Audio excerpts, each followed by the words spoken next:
Olá pessoal, tudo bem com vocês? Hoje nós vamos dar continuidade aos nossos estudos. Nós veremos os conteúdos dos capítulos 3 e 4. Capítulo 3 que já está aí na sua tela. Então, no capítulo 3 nós vamos estudar o Simple Past, que é o passado simples. Observe que esse conteúdo já foi estudado, né? No capítulo 1 e no capítulo 2. Então, aqui nós vamos ver novamente este conteúdo, só que nós vamos estudar ele na forma negativa e na forma interrogativa. Então, observe que quando a gente fala de passado simples e de forma afirmativa, a gente precisa modificar o verbo. Se a gente tem um verbo na regular, a gente vai acrescentar a terminação ED. Se a gente tem um verbo irregular, ele vai ter a sua formação própria. Mas agora, no capítulo 3, a gente não vai precisar modificar esse verbo, a gente não vai precisar conjugar o verbo. Então, o que a gente precisa fazer aqui no passado simples, na forma negativa e na forma interrogativa? Nós vamos utilizar o auxiliar did em todas essas duas frases, tanto na negativa quanto na interrogativa. E o auxiliar did, ele é auxiliar do passado para todas as pessoas. Então, todas as pessoas, todos os pronomes receberão o mesmo auxiliar, ok? Então, vamos observar esse quadrinho que eu coloquei aqui com algumas frases para a gente verificar essas informações que eu acabei de citar. Então, quando se trata de frase negativa, o que a gente precisa colocar?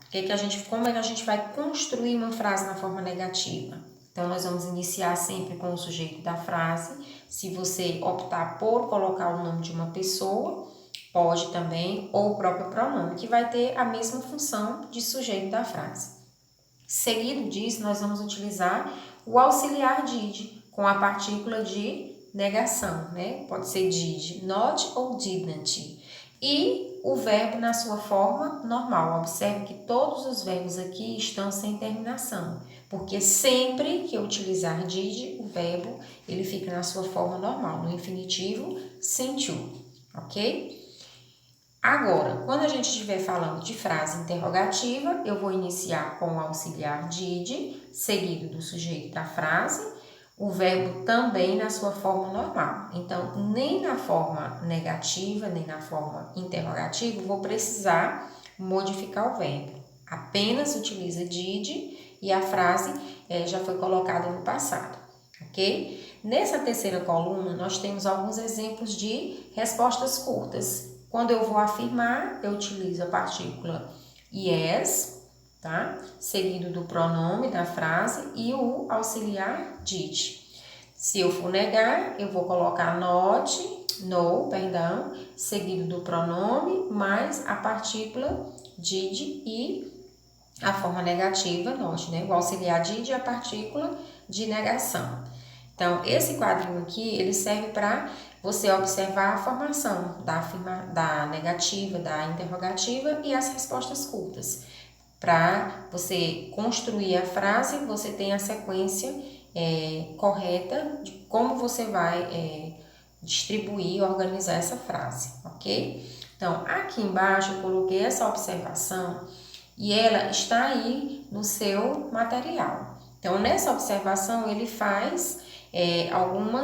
traz algumas informações importantes, como por exemplo, a tabela acima exemplifica as regras das formas negativas e interrogativas no passado, utilizando o auxiliar did. Então, sempre que você tiver negativa e interrogativa, usa-se did. E quando eu passo a usar o auxiliar did, o verbo não precisa sofrer modificação, mesmo quando eu estiver falando de verbo regular. Então, se eu estiver falando de verbo regular e de verbo irregular, a regra é a mesma. O auxiliar did ele vai sempre estar na forma negativa e na forma interrogativa. Ok, pessoal?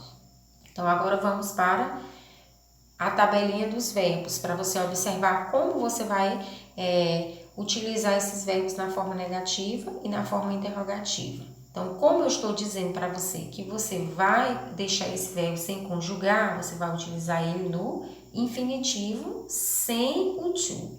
Então, você apenas vai colocar o verbo na forma normal, sem a partícula to, ok? Então, vamos para o capítulo 4. No capítulo 4, pessoal, nós temos o uso dos pronomes reflexivos e também das preposições de tempo e de lugar, ok? Então, vamos começar com os pronomes reflexivos. O que diz os pronomes reflexivos? Os pronomes reflexivos são usados nos seguintes casos. Quando o sujeito e o objeto do verbo são a mesma pessoa. Exemplo. Deixa eu só subir aqui a minha imagem. She looked at herself in the mirror. Ela olhou ela mesma no espelho. Então, quando a gente utiliza esse pronome reflexivo, é quando a gente pratica e sofre a ação, quando a gente é agente e paciente dessa determinada ação que aconteceu. Observe nessa frase, gente, que nós temos aqui, ó, utilizando o pronome she no início, e se eu tenho o pronome she no início, eu vou ter o pronome herself, ok? Nesse segundo exemplo, nós temos he hurt himself, ele machucou ele mesmo. Então, eu usei o pronome he, consequentemente, eu vou usar o pronome himself. Logo mais adiante, você vai ter a oportunidade de observar uma tabelinha que faz essa ligação. Pronome sujeito com o pronome reflexivo, que isso vai facilitar bastante o entendimento desse conteúdo, ok? Então, a seguir, nós temos o próximo passo, o segundo caso onde eu utilizo esse pronome reflexivo, com a preposição by, formando uma expressão que significa sozinho, sem ajuda. Então, essa é a outra maneira, a outra forma que você também vai utilizar o pronome reflexivo. Nesse exemplo, tá bem claro isso, ó. She studied English by herself. Então, ela estuda inglês, ela mesma, sozinha, sem ajuda de ninguém. Então, essa preposiçãozinha by, ela é muito comum, ela vai aparecer bastante nas frases onde você utiliza pronome reflexivo. E ela traz essa ideia de que a ação ela foi realizada por você e foi realizada sozinha, sem a ajuda de outra pessoa, ok? O outro caso, onde você vai utilizar o pronome reflexivo para enfatizar o sujeito, expressando a ideia de por si só. Neste caso, pode vir imediatamente após o sujeito, esse pronome reflexivo, a posição dele pode vir após o sujeito ou no final da oração, que é o que acontece com essas duas frases, com esses dois exemplos. Primeiro, I myself made this cake. Eu mesma fiz este bolo. Então, o pronome reflexivo myself, veio logo depois do sujeito I, né? E no segundo exemplo, nós temos I made this cake myself. Eu fiz este bolo eu mesma, tá? Myself, no final da frase. Então, tem essas duas possibilidades para você estar organizando essa frase utilizando o pronome reflexivo, ok?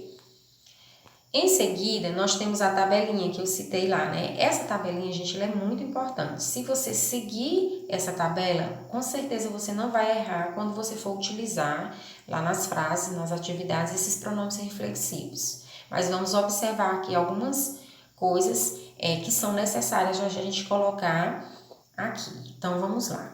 A primeira coisa que você precisa analisar, só um minutinho, que esses pronomes aqui, eles são chamados de pronome sujeito, porque ele tem função de sujeito da frase. Então, sempre que você tiver o sujeito da frase, você vai estar relacionando ele com o pronome da frente. Por exemplo, se você iniciou a frase com I, você vai ter o pronome myself. Se você iniciou com you, você vai ter yourself. Se você iniciou com he, você vai ter himself, she, herself, it, itself, we, ourself, you, yourselves, they, themselves. Observe também que esses três pronomes aqui, eles estão no plural, portanto, a terminação dele é diferente, ó. Aqui a gente tem self e aqui a gente tem selves, tá bom? É muito diferente quando você for utilizar na frase. Agora, duas coisas que eu vou deixar claro aqui para você não confundir. Observe. Em algumas frases, quando você for utilizar esses pronomes reflexivos, você vai ter dois sujeitos. Então, eu estou te dizendo que se você tiver o pronome she, você vai ter herself. Mas se você tiver dois pronomes, se você tiver dois sujeitos na frase, como é que você vai identificar qual pronome reflexivo utilizar? Por exemplo, sempre que você tiver dois sujeitos, você vai observar a quem eu me refiro, tá? Por exemplo, quando eu digo assim, Ana, comporte-se você. Eu não estou me referindo a Ana como she. Eu estou me referindo a Ana como pronome you. Eu só só enfatizei, tá? Ana.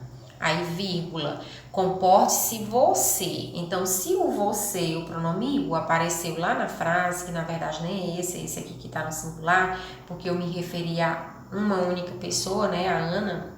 Então, eu digo, Ana, comporte-se você. Então, eu vou usar yourself, ok? Não esqueça disso. Sempre que você tiver dois sujeitos na frase, você vai estar atento para analisar se essa ação ela acontece direcionada ao primeiro sujeito ou ao segundo. No caso desse exemplo que eu citei, você vai observar que ele está se referindo ao segundo pronome, tá bom?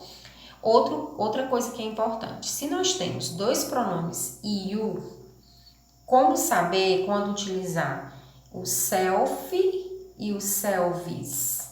Muito fácil, é só você analisar se a frase está no singular ou no plural. Por exemplo, se eu digo, garotos, comportem-se vocês. Então, eu estou falando com os garotos, então eu estou falando desse pronome you aqui no plural.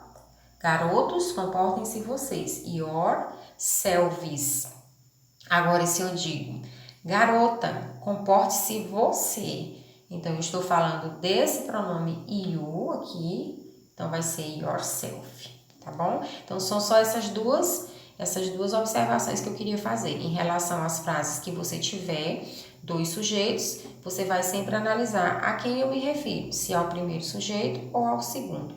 E quando você tiver o pronome you, você vai analisar se a frase é singular ou plural, para você identificar se é self ou é selves, ok? Então, vamos para o próximo conteúdo, que são as preposições que está aí no seu material. Observe aqui que você vai fazer uma leitura, que quando eu falo de preposição, você vai ter essas informações aqui, você precisa ter na sua mente gravada, aprender essas definições, para poder você completar direitinho com cada preposição, tá bom? Então, vamos começar aqui. Então, nós temos a preposição in. Duas preposições in, né? Mas vamos começar pela primeira. Na primeira preposição in, ela diz, é usado antes de mês, antes de ano, antes de estação do ano, período do dia, com exceção de night. Então, sempre que você tiver essas palavrinhas aqui que eu citei acima, você vai completar com a preposição in. No primeiro exemplo, eu tenho o ano aqui, ó, por isso eu completei com in. No segundo, eu tenho o período do dia, né, tarde aqui, então eu vou completar com in. Aqui eu tenho verão, né, então eu vou completar com in também, ok? Vamos para o segundo quadrinho. Ó, in é usado antes de nomes de bairro, cidade, estados, países e continentes. Então, você vai seguir do mesmo modo. E aí, nós temos os exemplos seguindo toda essa linha, né? Então, ó, cidade, país. Deixa eu só marcar aqui, ó. Nós temos uma cidade, um país, nós temos continente. Então, você sempre vai estar relacionando com essa própria definição que ele está te dando aqui em cima, que não tem erro. A próxima preposição é a preposição on. É usada antes de dias da semana e do mês, antes de data específica, como a palavra day. Observe direitinho essa informação que ele está te dando. Datas específicas com a palavra day. Por exemplo, vamos lá. Nós temos aqui, ó, um mês aqui, mas observe que aqui também eu estou falando de mês, mas aqui ele está te dando mês e dia. Por isso eu vou usar on e não in. Nesse último exemplo aqui, ele te deu uma data específica, no caso, Natal, só que ele te deu Natal seguido de day. Por isso você vai usar on. Por que eu estou fazendo essa observação em relação ao day? Porque lá na frente você vai ter outra preposição só com o nome específico sem day. E aí você vai utilizar outra preposição para isso, ok? Então fiquem bastante atentos em relação ao uso dessas preposições. O próximo, deixa eu descer aqui novamente. A próxima preposição é a preposição on, novamente utilizada de forma diferente. É usado antes de lugares em geral e nomes de ruas, avenidas, sem menção de número. Então, aqui não vai ter número para eu lhe dar essa informação de endereço, por exemplo.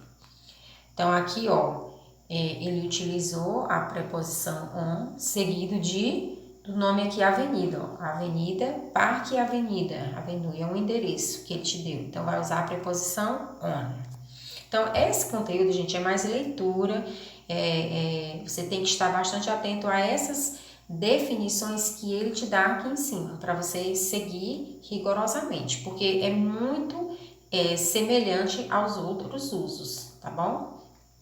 Vamos para o próximo. A preposição at é usado antes de hora, datas específicas, sem a palavra ó, sem a palavra day. Lá você usa a data específica com day. E aqui você vai usar sem essa palavra day. Vamos observar como é que acontece o exemplo.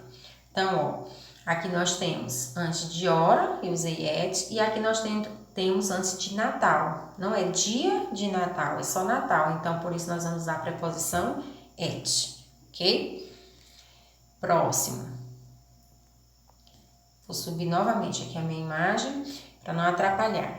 Preposição at, ela também vai ser utilizada. Usamos antes de endereço com números e determinados lugares. Então, vamos lá. Gray is at home now.